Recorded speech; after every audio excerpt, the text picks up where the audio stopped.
10 number वाला जो activator है वो अपने 9 वाले को एक्टिवेट करेगा, ठीक है, in the presence of factor 8। फिर जो 9 वाला है वो 8 वाले को, 8 वाला जो है वो 7 वाले को, इस तरह से वो चलते चलते जो है वो सीरीज चलती जाएगी, ठीक है। अब जैसे ही प्लेटलेट जो है वो कोलेजन के साथ कांटेक्ट में आते हैं तो वो एक्टिवेटेडली जो है वो फास्फोलिपिड्स रिलीज करते हैं। अब जो एक्टिवेटर फैक्टर 10 होता है वो प्लेटलेट फास्फोलिपिड के साथ रिएक्ट करेगा और फैक्टर 5 जो है वो प्रोथ्रम्बन एक्टिवेटर बना देगा। जो प्रोथ्रम्बन एक्टिवेटर है उसको बनने के लिए वहाँ पे कैल्शियम के आयन की मौजूदगी ज़रूरी है। इसी तरह से जो फैक्टर 5 है वो एक्टिवेट होगा by the positive feedback of affective, यानी कि जो थ्रम्बन है उसके अपने फीडबैक के ज़रिए भी जो फैक्टर 5 होता है वो वहाँ पे एक्टिवेट हो जाता है। सेकंड हमारे पास जो मैकेनिज्म है वो है जी एक्सट्रेंसिक पाथवे, यानी कि आउटसाइड द ब्लड जो है वो उसको कोई स्टिमुलस मिला है कोगुलेशन के लिए। इस पाथवे में क्या होता है कि जो प्रोथ्रम्बन एक्टिवेटर की फॉर्मेशन है वो इनिशिएट की जाती है बाय थ्रोम्बोप्लास्टन। थ्रोम्बोप्लास्टन जो है वो टिश्यूज़ के अंदर मौजूद फैक्टर होता है और ये जो इंजर्ड टिश्यूज़ होते हैं उनके अंदर बनता है। इसके अंदर सीक्वेंस क्या होता है कि ऐसे टिश्यूज़ जो कि डैमेज हो चुके होते हैं उन टिश्यूज़ के अंदर से थ्रोम्बोप्लास्टन यानी कि फैक्टर 3 रिलीज़ किया जाता है। थ्रोम्बोप्लास्टन की कंपोजिशन क्या होती है, इसके अंदर प्रोटीन्स प्रेजेंट होती हैं, फास्फोलिपिड्स होते हैं और ग्लाइकोप्रोटीन्स होती हैं जो कि एज अ प्रोटोलिटिक एंजाइम जो है वो एक्ट करती हैं। अब जो ग्लाइकोप्रोटीन और फास्फोलिपिड्स इनके होते हैं वो फैक्टर 10 को जो है वो एक्टिवेट करते हैं और एक्टिवेट करते हैं in the presence of factor 7। अब जो एक्टिवेटेड फैक्टर 10 है वो रिएक्ट करेगा 5 के साथ और फास्फोलिपिड्स के साथ और इस तरह से वो रिएक्ट करने के बाद एक प्रोथ्रम्बन एक्टिवेटर बना देगा और प्रोथ्रम्बन एक्टिवेटर जो है इसके बनने के लिए अगेन जो है वो कैल्शियम आयंस रिक्वायर्ड होते हैं जो कि उसके अपने फीडबैक मैकेनिज्म के थ्रू भी कंट्रोल किए जा सकते हैं और जो क्लोटिंग फैक्टर की प्रेजेंस है वो भी इन कैल्शियम आयन की जो मौजूदगी है इसको कंट्रोल कर सकती है। अब जी प्रोथ्रम्बन जो है वो एक्टिवेट हो चुका है। अब जो प्रोथ्रम्बन है इसको थ्रम्बन के अंदर जो है वो एक्टिवेट करना है थ्रम्बन के अंदर चेंज करना है, ठीक है। अब थ्रम्बन के अंदर कैसे चेंज करेगा कि ब्लड जो है वो मतलब ब्लड क्लोटिंग बेस ही थ्रम्बन फॉर्मेशन पे करती है। अगर थ्रम्बन फॉर्मेशन नहीं होती तो ब्लड क्लोटिंग भी नहीं होगी, ठीक है। कैसे होता है कि जो प्रोथ्रम्बन जो है एक्टिवेटर जो कि इंट्रिंसिक या फिर एक्सट्रिंसिक पाथवे किसी भी तरीके से बना है उस वक्त कैल्शियम आयन की मौजूदगी में प्रोथ्रम्बन से थ्रम्बन के अंदर चेंज हो जाता है। जैसे ही एक दफ़ा थ्रम्बन बन जाता है तो उसी टाइम जो है वो अपने जैसे मज़ीद थ्रम्बन मालिक्यूल्स बनाता है और थ्रम्बन मालिक्यूल्स के बनने से क्लोटिंग स्टार्ट हो जाती है, ठीक है। इनिशियली जो है वो थ्रम्बन जो है वो एक्टिवेटेड फैक्टर 5 से बनता है। फैक्टर 5 जो है वो एक्सीलरेट करता है एक्सट्रिंसिक और इंट्रिंसिक दोनों पाथवेज को ताकि किसी भी तरीके से जो है वो प्रोथ्रम्बन वहाँ पे बन जाए, ठीक है। जो प्रोथ्रम्बन है उसके इफेक्ट को जो है वो पॉजिटिव फीडबैक इफेक्ट का नाम भी दिया जाता है। अब इसके बाद है कि फाइब्रिनोजेन जो है वो उसको फिब्रिन के अंदर जो है कन्वर्ट करना है। थ्रम्बन जो है वो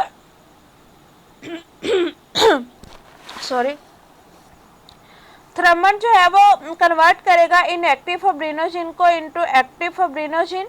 जो एक्टिवेटेड फाइब्रिनोजेन होती है इसको फिब्रिन मोनोमर भी कहते हैं। अब जो फिब्रिन मोनोमर है वो पॉलीमराइजेशन करेगी दूसरे मोनोमर मॉलिक्यूल्स के साथ और एक लूज स्ट्रैंड बना देगी फिब्रिन का, ठीक है। अब जो फिब्रिन का लूज स्ट्रैंड है वो इंटू आहिस्ता आहिस्ता से वो डेंस होता जाएगा, थ्रेड लाइक होता जाएगा। जैसे जैसे उसके अंदर जो है वो कैल्शियम आयन की वजह से एडिशन होता जाएगा और इसकी जो शेप होती है वो एक जाली की तरह की होती है, ठीक है। अब ये जो फिब्रिन स्टैंड बना है ये एग्रीगेट कर देगा, जमा हो जाएगा उस जगह पर जिस जगह पर कट लगा हुआ है, जिस जगह से ब्लीडिंग हो रही है, क्योंकि इसकी जो शेप है वो एक सीव लाइक है, एक जाली की तरह की है जिसके अंदर बहुत छोटे छोटे से पोर्स होते हैं। तो जब उनके अंदर से ब्लड पहले जो है वो ब्लड ओपनली बाहर निकल रहा हो बट जैसे ही जो है वो फिब्रिन का आगे जो है वो उस फिब्रिन उसके आगे एग्रीगेट कर जाती है, फिब्रिन उसके आगे आ जाती है, तो अब ब्लड को उस फिब्रिन के अंदर से यानी कि उस सीव लाइक स्ट्रक्चर के अंदर से पास आउट करना पड़ेगा। जब ब्लड जो है वो सीव लाइक स्ट्रक्चर के अंदर से पास आउट करेगा तो जो ब्लड के अंदर मौजूद प्लेटलेट्स हैं, वाइट ब्लड सेल हैं, रेड ब्लड सेल हैं, वो उसके अंदर से पास आउट नहीं कर जाएंगे और वहीं पे जो है वो फंस के रह जाएंगे। ठीक है, उनके फंसने से जो ब्लड का फ्लो होता है उसके अंदर थोड़ी सी रुकावट आती है, रिस्ट्रिक्शन आती है।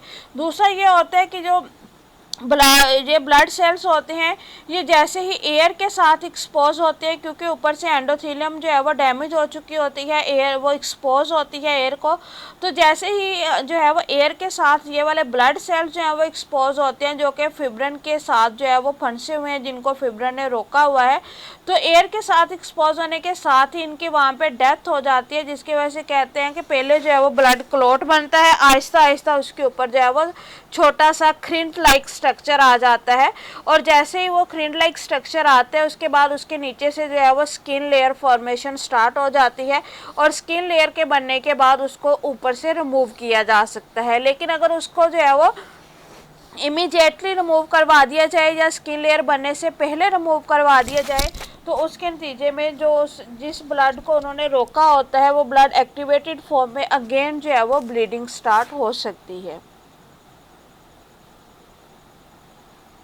पूरा अगर हम प्रोसीजर देखें तो इस तरह से ये जो है वो एक प्रोसीजर चलता है इंट्रेंसिक पाथवे का, कि सबसे पहले जो फैक्टर 12 होता है वो कन्वर्ट होता है इनटू 12A। जो 12A है उसने आगे एक्टिवेट करना है फैक्टर 11 को, यानी कि वो 11A मीन एक्टिवेटेड है। ठीक है, जो 12A है एक्टिवेटेड 12 फैक्टर है वो फैक्टर 11 को इनिशिएट करेगा, फैक्टर 11 एक्टिवेट हो जाएगा। जो फैक्टर 11 है वो इनिशिएट करेगा फैक्टर 9 को और वो फैक्टर 9 को एक्टिवेट कर देगा। अब जो फैक्टर 9 है वो इनिशिएट करेगा फैक्टर 10 को और वो फैक्टर 10 को एक्टिवेट कर देगा, और एक्टिवेट के बाद जो फैक्टर 10 है वो प्रोथ्रम्बन एक्टिवेटर को एक्टिवेट करेगा, और प्रोथ्रम्बन एक्टिवेटर जो है वो नेक्स्ट जो है वो प्रोथ्रम्बन से थ्रम्बन बनाएगा और थ्रम्बन जो है वो उसकी ब्लड क्लॉटिंग करेगी। ठीक है, इसके अंदर ये जो है वो डिफरेंट टाइप के एंजाइम्स जो हैं वो हर स्टेज के ऊपर यूज़ होते हैं। एक्सट्रिंसिक पाथवे की बात करें तो इसमें क्या होता है कि टिश्यूज़ के अंदर मौजूद जो थ्रोम्बोप्लास्टिन होता है वो कन्वर्ट करता है फैक्टर 10 को इनटू फैक्टर 10 एक्टिवेटेड में, और एट द सेम टाइम यहाँ पे जो है वो कैल्शियम आयंस मौजूद होते हैं जो कि फैक्टर 10 एक्टिवेटेड को स्टिमुलेट करते हैं और वो प्रोथ्रम्बन एक्टिवेटर बना देते हैं। जो प्रोथ्रम्बन एक्टिवेटर है वो अगेन जो है वो थ्रम्बन के अंदर जो है वो चेंज होगा, और थ्रम्बन के अंदर चेंज होने के बाद जो ब्लड क्लॉटिंग है वो स्टार्ट हो जाएगी। ठीक है, ये जी आपका ब्लड क्लॉटिंग का टॉपिक है। अगर कोई क्वेश्चन हो तो आप डिस्कस कर सकते हैं। Thank you.